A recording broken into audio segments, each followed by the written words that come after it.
அனைவருக்கும் வணக்கம். சித்தர் போகரை பத்தி நீங்க நல்லாவே கேள்விப்பட்டிருப்பீங்க. ஆனா அவரை பற்றி டீப்பா நீங்க தெரிஞ்சுக்கிட்டே போனீங்க அப்படின்னா அவர் சாதாரண ஒரு சித்தர் இல்ல அப்படிங்கிறது உங்களுக்கு புரியும். அதாவது பல பேர் அவரை ஃபாதர் ஆஃப் சித்தா ஆல்கமி அப்படின்னு சொல்லுவாங்க. ஏன்னா சித்தா மெடிசின்ஸ்ல மினரல்ஸ் மெட்டல்ஸ் யூஸ் பண்ணி மெடிசின்ஸ் உருவாக்குற டெக்னிக்கை அடுத்த லெவலுக்கு கொண்டு போனது நம்ம போகர் தான். போகரோட மிகப்பெரிய கான்ட்ரிபியூஷன் அப்படின்னு பார்க்கும்போது ரசவாதம் அப்படிங்கிற துறை. அந்த காலத்துல மனிதர்கள் ரொம்ப முக்கியமா மூலிகைகள் மட்டுமே யூஸ் பண்ணிக்கிட்டு இருந்தாங்க. ஆனா போகர் என்ன பண்ணாரு அப்படின்னா மெர்குரி, சல்பர், அர்சனிக் போன்ற இப்படி டிஃப்ரெண்டான மெட்டல்ஸ் அண்ட் மினரல்ஸை எடுத்து அதை டைரக்டா யூஸ் பண்ணல.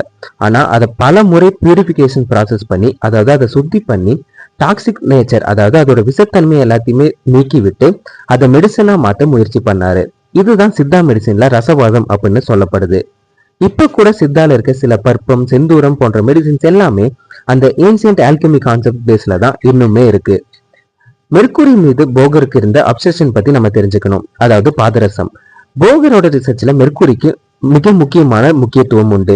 அவர் மெர்குரி ஒரு லிவிங் எனர்ஜி மாதிரி பிஹேவ் பண்ணும் அப்படின்னு சொல்லி பிலீவ் பண்ணாரு. அதை ஸ்டெபிலைஸ் பண்ணி சாலிட் ஃபார்ம் ஆக்குனா பாடி ஏஜிங் ஸ்லோவாகும், அதாவது வயதாகிற ப்ராசஸ் ஸ்லோவாகும். அது மட்டும் இல்லாம நோய் எதிர்ப்பு தன்மை அதிகமாகும். அண்ட் ஸ்பிரிச்சுவல் பவர், அதாவது ஆன்மீகத்தன்மை கூட அதிகமாகும் அப்படின்னு அவர் நம்பினாரு.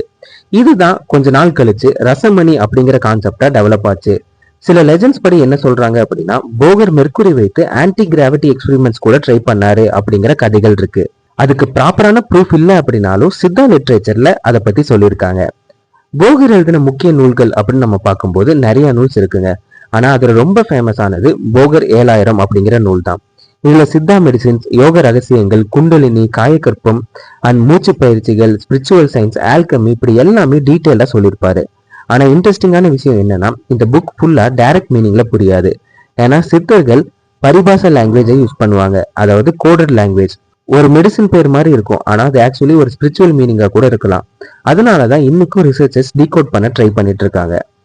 அடுத்ததா பார்க்க வேண்டியது காயக்கற்பம், அதாவது ஏஜிங்க ஸ்லோ பண்ற ப்ராசஸ். போகரோட அனதர் மேசிவ் கான்ட்ரிபியூஷன் அப்படின்னு பார்க்கும்போது இந்த காயக்கற்பம், அதாவது பாடி ரெஜுவினேஷன் மெத்தட் அப்படின்னு சொல்லலாம். அவர் சொன்னது என்னன்னா கரெக்டான ஃபுட், மூலிகைகள், பிரீத்திங் அண்ட் மெடிடேஷன் இதெல்லாமே பண்ணோம் அப்படின்னா நம்மளோட உடல் ரொம்ப நாளைக்கு ஹெல்த்தியா மெயின்டைன் பண்ணலாம் அப்படின்னு சொன்னாரு. இந்த கான்செப்டை தான் இப்போ bio hacking, anti ageing science மாதிரி ஃபீல் ஆகுது. சில ஹெர்ப்ஸ், மினரல் காம்பினேஷன்ஸ் யூஸ் பண்ணி பாடி செல்ஸை ரீஜெனரேட்டும் பண்ணலாம் அப்படிங்கிறதையும் அவர் சொன்னாரு.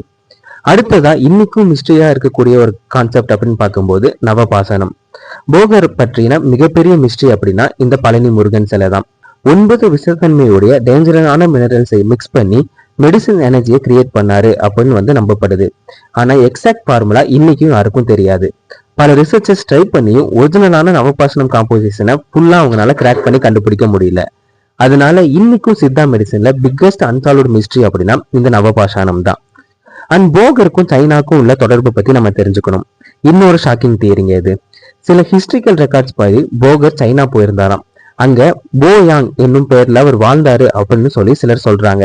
Acupuncture, breathing practices and internal alchemic concepts இதுக்கும் சித்தா கான்செப்ட்ஸ்க்கும் சிமிலாரிட்டி இருக்கு அப்படின்னு சொல்லி ரிசர்ச்சர்ஸ் டிஸ்கஸ் பண்ணுவாங்க.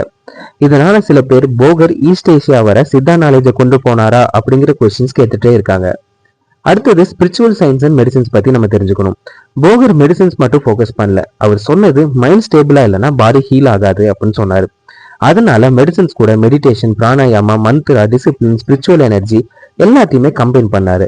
ஆக்சுவலா இதுதான் இப்போ ஹோலிஸ்டிக் மெடிக்கல் கான்செப்டா நம்ம பேசிக்கிட்டு இருக்கோம். அதாவது ஒரு சயின்டிஸ்ட் மாதிரி ரிசர்ச் பண்ணாரு, ஒரு டாக்டர் மாதிரி மெடிசின் கொடுத்தாரு, ஒரு யோகி மாதிரி ஸ்பிரிச்சுவல் விஸ்டம் ஷேர் பண்ணாரு. அந்த லெஜெண்டரி சித்தர் தான் போகர். இன்னைக்கும் அவரோட சீக்ரெட்ஸ் முழுசா டீகோட் ஆகாதனாலதான் போகர் அப்படிங்கிற பெயர் வந்தாலே ஒரு மிஸ்ட்ரி ஃபீலிங் நமக்கு வரும். ஆனா இந்த வீடியோல போகர் பத்தி சில விஷயங்களை நீங்க நல்லாவே தெரிஞ்சுக்கிட்டு இருப்பீங்க அப்படின்னு நான் நம்புறேன். இதே மாதிரி இன்னும் நிறைய இன்ஃபர்மேஷன்ஸ் வேணும் அப்படின்னா நம்ம எஸ்ஜி ஆயுர்வேதா சேனலை சப்ஸ்கிரைப் பண்ணிக்கோங்க.